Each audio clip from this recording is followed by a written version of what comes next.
So to do so and to maintain the aspect ratio so this doesn't look all scrunched up, I go over here and on the corner with the arrows being at a corner like that, at an angle, left click on my mouse, hold it, hold the shift key down, and then drag this down.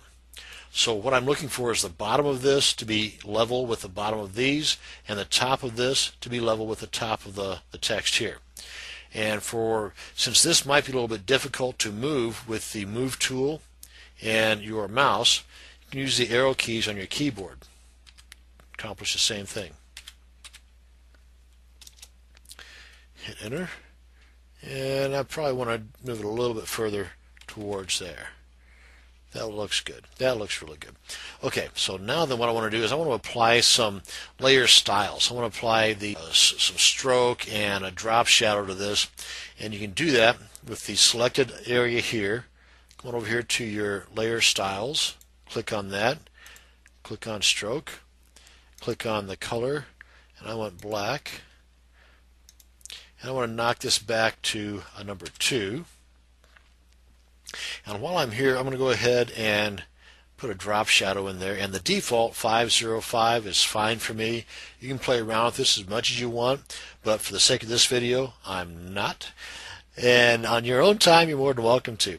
So that's fine. Now then, what I want to do is I want to make this, I want to make the COM look exactly the same here. I want the elements from here to be over here. Quite simple. You right click, copy layer style, right click, paste layer style. Bada bing, bada boom. Good to go. Now then, what we want to do is, oh darn it, I did it again. You don't know how many times I've done this. This COM is actually upside down. Let me show you what I mean. What I want to do is I want to select both of these so I can invert this into a vertical position instead of the current horizontal. So with one of these selected, hold my control key down and click on the other one. And again, I get the bent arrow over here. Left click, hold, and drag. And again, repeat the process up here. Type in the 90, and we're good. Hit enter. That deselects this. Now you see how the COM is upside down? That's not going to work for me. So with the COM selected, with only the COM selected, come on up here to Edit, Transform, Rotate 180. There we are. We're fine and dandy. Now what we want to do is we want to select both of these again, hold the control key down, both of these are selected. Let's move them into position where we're going to want them to end up at. And this is the top corner, and if you're not sure, you can use this over here, the navigator screen, to see where we're at. Of course, I don't know about you, but I'm fine without the navigator screen. But I've got a couple other elements that I want to put in up here, those peppers, those jalapeno peppers. So let's go ahead and bring them onto the screen. But as far as the distance from the left border, that's about fine. And I've got room up here for the pepper up top and the pepper down at the bottom. So now then we can just deselect these guys here. Let's add another layer. Let's go ahead and bring in that pepper. And I've already done some work on it, so I want to, what I did was, originally whenever I received this, it had a white background, not the transparent that is there currently. And I just deleted the white background, leaving the pepper all on its own. So now I'm just going to, with the Move tool selected, click, hold, and drag. That's one way. You can also, from the Layers box, click, hold, and drag. Now I want to add some goodies here, and just to show you, there's no background. All you're seeing covering the text there is the pepper itself. And before, all this here would be white, and that would also be covering the text. It just doesn't look right. So now I want to apply, oh wait, I want this to be above the COM.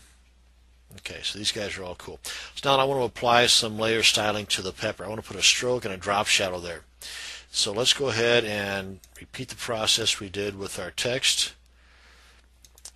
Actually, I want the red stroke there. Give it that hot look. Yeah, but 3 is a bit much. I'm going to go 2. 2's good. And let's also add a drop shadow. And again, that's fine and dandy, just the way the default 505. Now then, I want to shrink this down because it's a little bit oversized for what we're working with here. And repeat the process as we did with the COM. Find the corner, left hold, and hold your shift key down, and then drag it inward. And this maintains the aspect ratio. That looks about like a good size. Now I want to change the angle here a bit. Hit enter, and we're good. Now that I want one at the top and one at the bottom. So with the move tool selected, put your mouse in here and you got the black arrow. Hold your control and alt key down, and you can see there's two, hold it just right, there's two arrows in there, a white and a black. Left click, hold, and drag. Now you've got two identical peppers. And we'll just move this guy over to the bottom here, and move this guy to the top here. And we're just about done, except let's take another look here. What do we got? To move this back out. We have our gradient here. Now, one reason why I didn't add that before when it was in its horizontal state was because whenever we change it from horizontal to the current vertical, the gradient would not move with it. The gradient would still remain in a horizontal state. In other words, well, let me just show you what I'm talking about. To get this, we had to do the gradient after we get the text in the direction that we wanted it. There, that's good enough. You'll see what I'm talking about. And once you get to doing it yourself, you'll know what I'm talking about. So now then, we want to add a gradient overlay to our text, because if you just go here and add a gradient, you're not going to add it to your text, you're going to add it to the entire page here. And that's not what you want. Trust me. Been there, done that. So now then, what we want to do is go to our text here.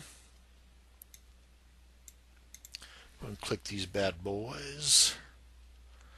We'll just do this one here. And again, we can do the same thing as we did before. Once we add that element, because that's what this is a layer style, then we'll just copy that layer style over to our COM part here, and all will be right with the world.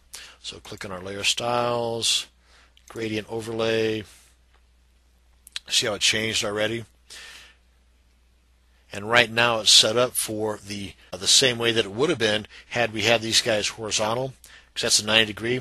We want it to be at 0. That's how it is now, where the dark is at the far left and the light is at the far right. Now the dark, we want it to be red-ish, and the light, we want it to be more of an orange color. Maybe a little more orange. Just like that. Hit OK. Hit OK. And again, too, this might be a good spot. If you go back here, click on this. If you click on this, you see here, these are the hexadecimal numbers or characters I was referring to earlier. If you wanted to match these exactly to your existing blog or web page, that ColorZilla eyedropper tool from the Firefox add-on, that tool will come in greatly, very handy at this. Anyway, that's one of the reasons for that. Okay, so we're good to go here, and we're good here. We got that set at 0 instead of the default 90. So all is right. Now we just want to open this up. Come on down to the gradient overlay, right click, and where are we at here? Copy layer style, and then right click. Hang on, let me move this.